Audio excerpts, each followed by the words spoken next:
Access to clean, affordable and reliable energy is absolutely critical for helping lift people out of poverty, to improve their health, improve their education.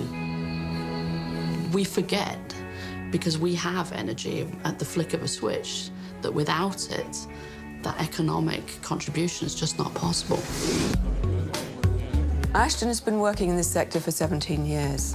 We've got over 200 winners, so we've got the intelligence from their experiences to be able to feed into policymakers, but also to help our winners to grow.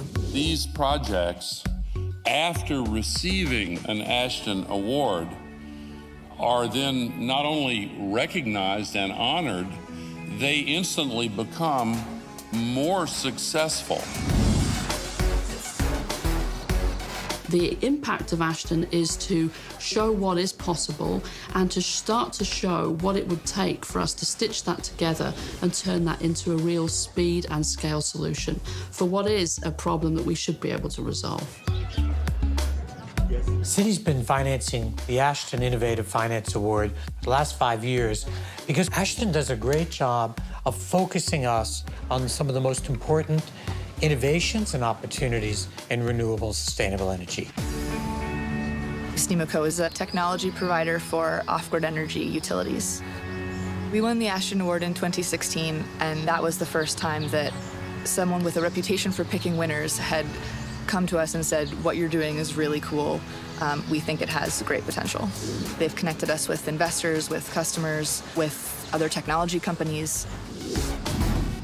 Sunfunder provides loans to solar companies and projects where communities and businesses don't have access to reliable electricity. Winning that award came as a crucial time. We were raising our flagship $50 million Beyond the Grid Solar Fund, and we closed it later that year.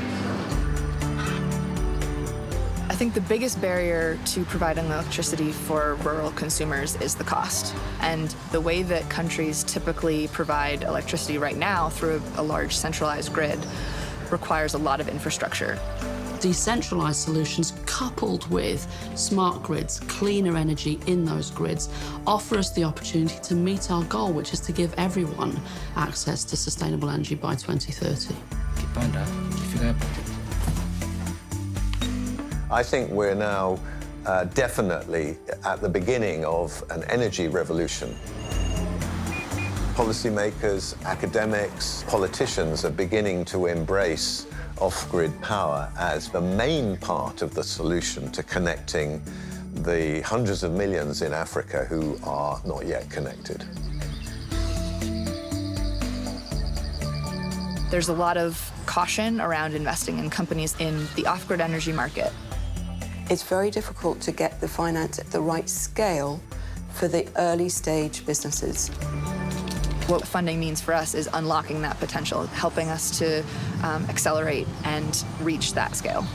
Funding is an issue. There's still not enough, and I think different types of capital is also needed.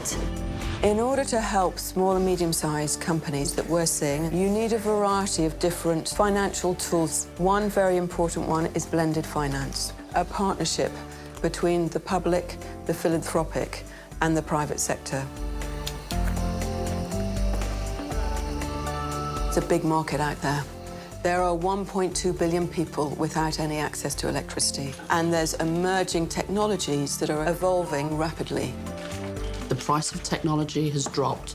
New business models have emerged, and so it's possible to imagine that those that were previously beyond the power lines can now get access to clean, affordable, reliable energy, and that's what makes this moment different than years before.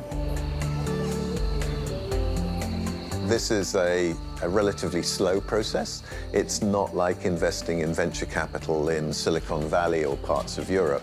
But if you want to see profound change that affects the lives of hundreds of millions of the world's poorest people, I don't think there's a more exciting thing that you can do in the world of finance today.